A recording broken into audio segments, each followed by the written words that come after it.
A question that often appears in this channel's comments is what's the best watch that I would recommend for aging eyes? You would think that this question was easy to answer. Just choose a watch with a bigger case and you'd get bigger digits, but that's not always the case. The digits on this G-Shock are about the same size as those on the F105W, even though it's a larger watch. Another route is to choose a watch with an MIP display, which is renowned for their legibility.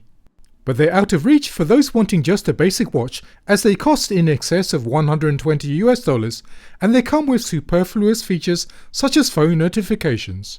However, I have found a watch to recommend. It's a watch with large digits for the display, housed in a mid-size case. Plus, it doesn't look too bad either.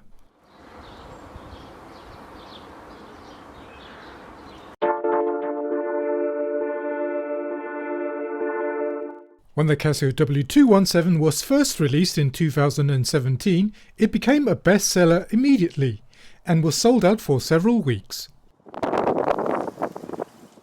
All the entry-level Casio watches that had been on sale up until that point had been compact in size, and so the larger size of the W217 satisfied a pent-up demand for a mid-sized standard Casio. The W217 measures 43mm in length, 41mm in width, and is nearly 11mm in depth. This is larger in size than compact Casios, but is still smaller than the behemoths of Casio's recent offerings. For a comparison of the increase in size, here it is against the F91.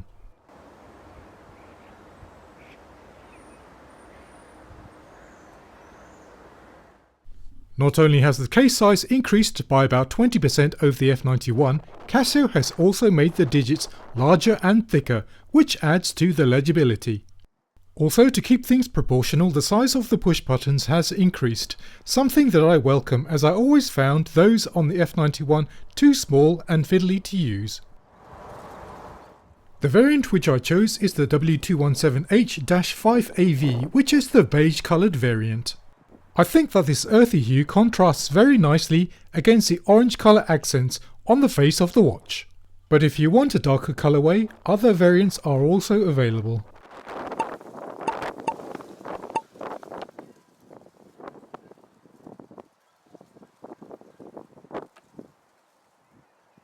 The total weight of the watch is only 32 grams, making it especially comfortable for all-day wear. Here's how it looks on the wrist.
Considering that it's one of the cheapest Casios currently available, it has one of the most legible displays. In fact, I would say that it has the best display of all Casio watches with a twisted pneumatic LCD. This is due to the light-coloured reflective background which provides a contrast to the tall dark digits. It's almost as good as the MIP display used on some of the latest G-Shocks. Also, there is one area in which the traditional LCD is better than the MIP display, and that is in the refresh rate. For some reason, Casio still hasn't figured out how to make the MIP display show tenths or hundredths of a second when using the stopwatch. Take a look at this as an example. And notice that the MIP display stopwatch can only count in seconds.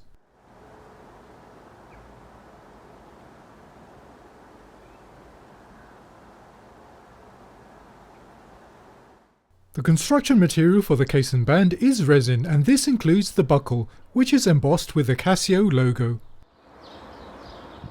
The crystal covering the LCD is acrylic and sits just above the surface of the watch, so I'd imagine that it would be easy to accumulate scratches unless you're extra careful.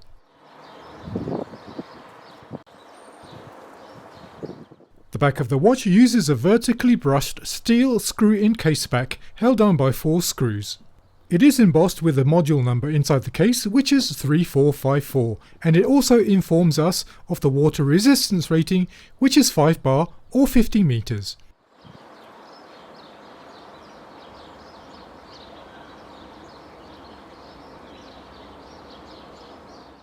The depth of the watch is nearly 11 mm, and I'm sure that they could have made it slimmer by at least 2 mm by reducing the gap between the LCD and the crystal.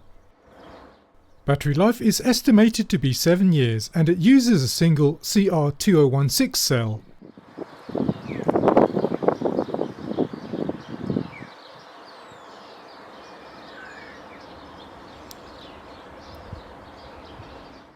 The features that you get on the W217, in common with all 3 button Casios, is fairly basic.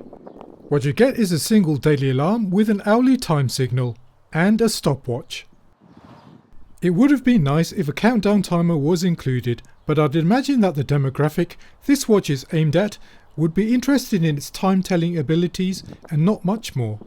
And for that purpose I seem to have lucked out, because the watch that I have has gained only 6 seconds during a single month, which is well within the claimed accuracy rating of plus or minus 30 seconds a month.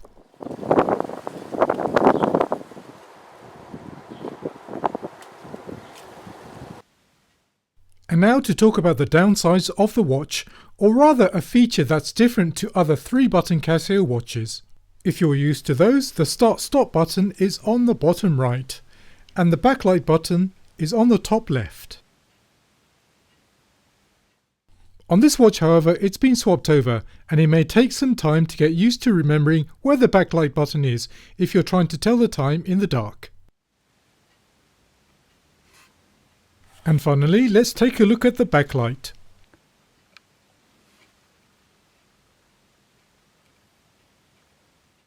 What surprised me was that the digits lit up, as you normally get on an inverted display, even though this is a positive display.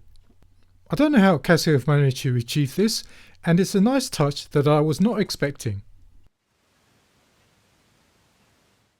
With the W217, Casio has once again demonstrated that the emphasis on quality is present even in their most basic watches, as it is on their high-end watches. The primary task this watch sets out to achieve is to tell the time legibly and accurately. If this is the benchmark the W217 has to achieve, then it's passed with flying colours.